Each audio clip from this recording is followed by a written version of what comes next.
वसई विरारला पाणीपुरवठा करणाऱ्या सूर्या योजनेच्या कवडास जलशुद्धीकरण केंद्रातील रोहित्र पुन्हा बंद पडल्यानं पुन्हा एकदा पाणी संकट निर्माण झाले आहे। मागील आठवड्यात याच रोहित्राच्या बिघाडामुळे पाणीपुरवठा 6 दिवस बंद होता। हा बिघाड दुरुस्त करण्याचे काम सुरू असून पालिकेने टँकरने पाणीपुरवठा सुरू केला आहे। वसई विरार शहर महानगरपालिकेला सूर्या पाणी प्रकल्प योजनेतून 200 दशलक्ष लिटर आणि MMRDAच्या सूर्या पाणी प्रकल्प योजनेतून 140 दशलक्ष लिटर पाणीपुरवठा करण्यात येतो। या योजनेच्या कवडास पंपिंग स्टेशन आणि सूर्यानगर जलशुद्धीकरण केंद्रातील रोहित्रामध्ये मंगळवारी 25 मार्च रोजी बिघाड झाला होता।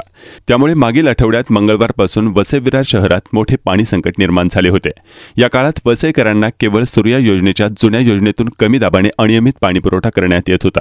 हे रोहित्र दुरुस्त होत नसल्याने अखेर ते गुजरात जिल्ह्याच्या वापी येथे पाठवण्यात आले होते। रविवारी संध्याकाळी रोहित्र दुरुस्तीचे काम पूर्ण झाले। सोमवारी पहाटे हा पाणीपुरवठा सुरू झाला होता। सोमवारी नागरिकांना पाणी मिळण्यास सुरुवात झाली होती, मात्र संध्याकाळी 6 वाजता पुन्हा या रोहित्रात बिघाड झाला आणि वीज पुरवठा ठप्प झाला।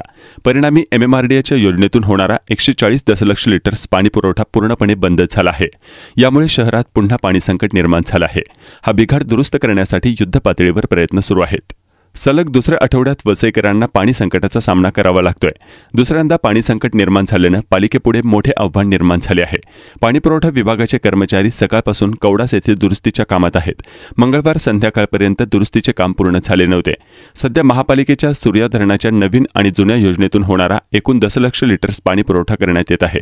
MMRDAच्या योजनेतून होणारा पाणीपुरवठा बंद असल्यानं वसई विरार शहरात होणारा पाणीपुरवठा अपुऱ्या आणि कमी दाबाने सुरू आहे, असे पालिकेचे उपायुक्त समीर भूमकर यांनी सांगितले। उपाययोजना म्हणून ज्या झोपडपट्टी भागात जलवाहिनीद्वारे पाणीपुरवठा करणे शक्य होत नाही, अशा भागात महापालिकेमार्फत टँकरद्वारे पाणीपुरवठा सुरू करण्यात आला असल्याची माहिती त्यांनी दिली।